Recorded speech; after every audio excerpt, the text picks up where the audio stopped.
right, we're gonna start doing a little bit of ground school, little briefings for the maneuvers. So I'm gonna teach steep turns right now. You'll be going over steep turns and all the other maneuvers with your instructor before you fly them as well, but this will give you a heads up before you start. So first of all, steep turn, we always want to start out with our pre-maneuver checks, and I personally do the ACE check. Your instructor might do it slightly different than this, but it's the same general term. So A stands for altitude, and for steep turns, there's no given altitude in the ACS. Obviously, we want to be safe enough. Don't want to be too low because we're going to have 45-degree bank turns. I recommend usually flying these more up like you would slow flight and stalls, which is above 1500 AGL. So that's kind of what we'll call it. C and ACE stands for clearing turn. So make sure you clear the area. And that would consist of 2 90-degree turns or 180. Just making sure the area is clear, not maneuvering over any obstacles or anything hazardous to you or to the whoever's below you. Last part is E for engine.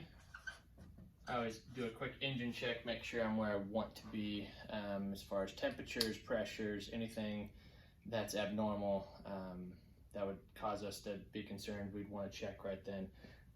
So after you do those checks, steep turns, if you're looking from the top view, you will start out, here's your airplane, and you're headed this direction. This can be any direction, of course, but note your initial heading, because the ACS says that we have to roll out on that heading within 10 degrees at the end. And note your initial altitude, because we're supposed to maintain within 100 feet of altitude. And then also note your entry airspeed. Entry airspeed should be below maneuvering speed, VA. So VA, depending which Cessna you're in that we have here, is 99 or 106. So make sure you're below that. If you start at 2300 RPM, that should be a good starting spot to have a speed that's below your maneuvering speed. So my suggestion would be started at 2300 RPM, wings level, note your heading.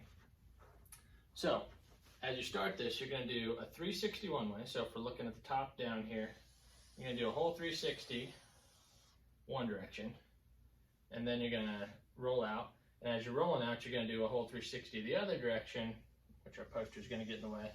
And then you're going to end up on your initial heading, rolling out, altitude is locked in place. So a big thing with steep turns is that you need to understand what's going on. I believe the reason behind steep turns is that it's steep enough at 45 degrees of bank that if you do not make the correct actions to hold altitude, you won't hold it. So if you roll into 45 and don't add the extra lift components you need, you will sink. And so that's the purpose behind it. So let me first address what's going on with the aircraft. So if you have the aircraft drawn out here looking straight behind it, you have lift, and if you're straight and level, you have weight, and these two forces are equal if you're not descending. So lift is working perpendicular to the wings. When you roll into a 45-degree bank turn, I'll try to draw this out. 45-degree bank turn, you still have obviously the same amount of weight going on, but if we don't adjust our lift at all, when lift is working perpendicular to the wings, what you have is two different components. You have a vertical component, like a physics problem of lift, and then you have a horizontal component. So if we don't add any extra lift, our vertical component, because it shifted over, because our lift is working perpendicular to the wings, the vertical component actually decreases. So we have to compensate for that because the weight hasn't changed. So to compensate for this, we have to make it where we have more of a lifting force going on so that the vertical component is the same as what it was before, which is equal to our weight. So how do we do that? the basic thing is to get more lift, you're going to add a little power, and you're going to pull back on the elevator a little bit, so a little back pressure. So when we're rolling into 45-degree bank turns, as you're getting there, like 20, 30 degrees, you don't need it as much. But whenever you get to 45, you need to have already transitioned with throttle and back pressure on the elevator in order to compensate for that lift. So if we're going back to the circles down here, when you first roll into your turn, at the beginning, you're going to add power, and pitch up, or back pressure. Now it's not extreme amount of power, extreme amount of pitch, because we're supposed to maintain airspeed in the end too. So if we added a whole lot of throttle and some back pressure, we might hold level, but we would pick up that 10 knots of airspeed that you wouldn't want to do.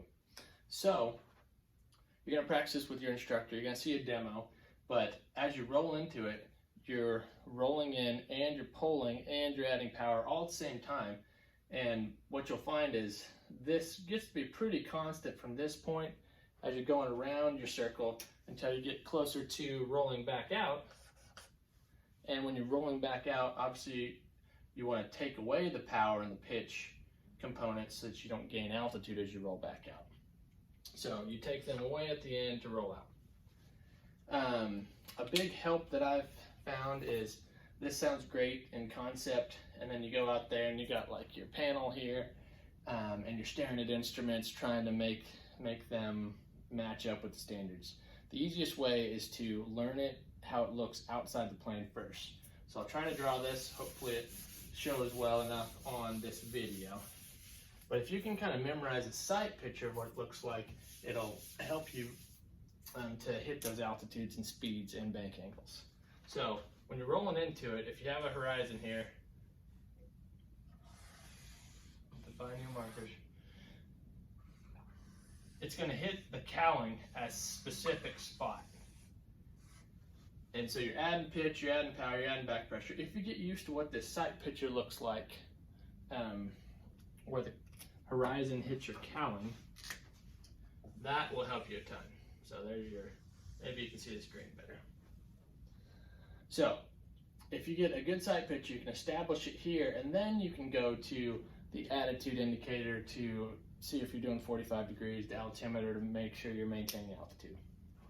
So another tip I have is when you roll into it, if there happens to be a bug on the windshield or a scratch or something that kind of is a stationary point, if you can figure out where that's falling on it, sometimes that can help you hold altitude.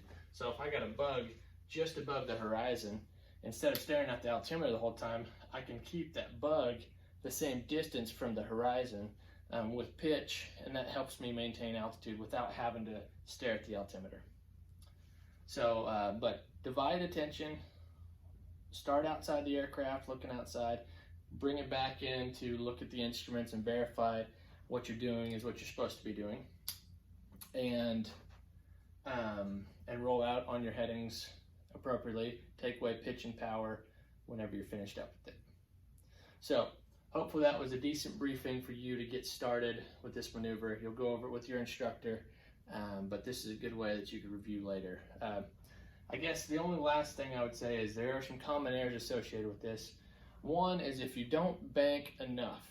If you don't bank enough and then you add pitch and power, you're going to gain altitude. That was that physics problem that we drew. So make sure if you gained altitude, you might check your bank angle. Maybe you're only doing 35, which would be outside of tolerances too. So make sure you're banking appropriately. If you go too far, it's almost too difficult to hold altitude, and so you can lose altitude a lot quicker.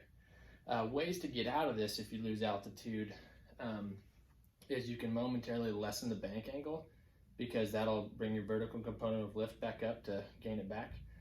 The other thing is if you're high or low on altitude, don't forget it is pitch and power to get there. If you only use pitch or power, your airspeed is going to be getting outside of that limits too. So it's a very controlled maneuver. You're understanding the aerodynamics of the airplane and how it works. Yeah, you'll like it. These are some of the first maneuvers you'll learn. Very fun to do, and I'd say you probably do them a lot of time even after you're beyond training. So